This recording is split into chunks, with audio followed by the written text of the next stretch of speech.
So our next speaker is Dr. Holly Lawford Smith. She is an Associate Professor of Political Philosophy at the University of Melbourne. She has actually written a book on this issue, Gender Critical Feminism, published with Oxford University Press. Some time ago, she launched a website called No Conflict, They Said, where she simply wanted to collate the stories of women who had been impacted by gender identity in their lives.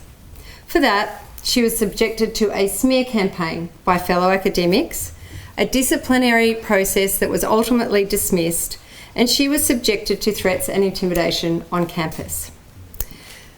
In response, Holly has lodged a formal complaint against the University of Melbourne. Unfortunately, today Holly is overseas, but she has kindly prepared a presentation for us. So bear with me a moment while I just set it up. I want to use this time to tell you about something that most people don't know about universities, and that is how their disciplinary procedures work. The most important thing I can tell you about these processes is that they are governed by confidentiality requirements.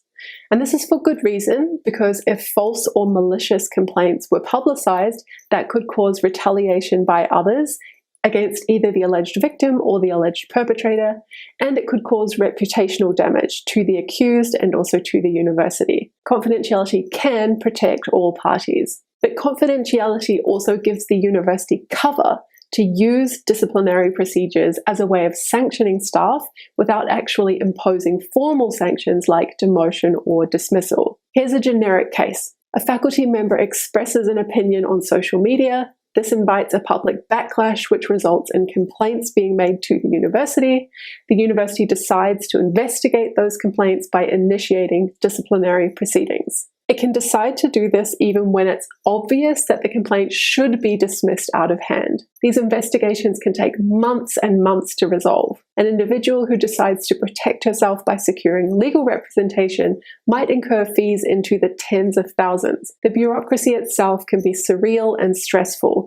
Endless meetings, delays, auto-replies, refusals to meet, ignored emails, etc. I know of quite a few people by now who have been subject to these procedures, and they all say exactly the same phrase: the process is the punishment. It doesn't matter if you're cleared in the end. You had to go through all that, and you couldn't talk about what they were doing to you with anyone except your lawyer if you can afford one, and your support person if you have one. You're having all these worries about your job security and how these proceedings might go, and you can't draw on support from the wider community of people in your position precisely because you're not allowed to talk about what's happening to you. Confidentiality makes sense for interpersonal workplace conflicts, but it doesn't make sense when it's the university against the individual member of faculty on grounds that something that they've said is off message relative to the university's institutional values or branding. Academic freedom is the freedom of faculty to be off message. I've been exceptionally lucky because on the occasions that I've been subject to disciplinary proceedings,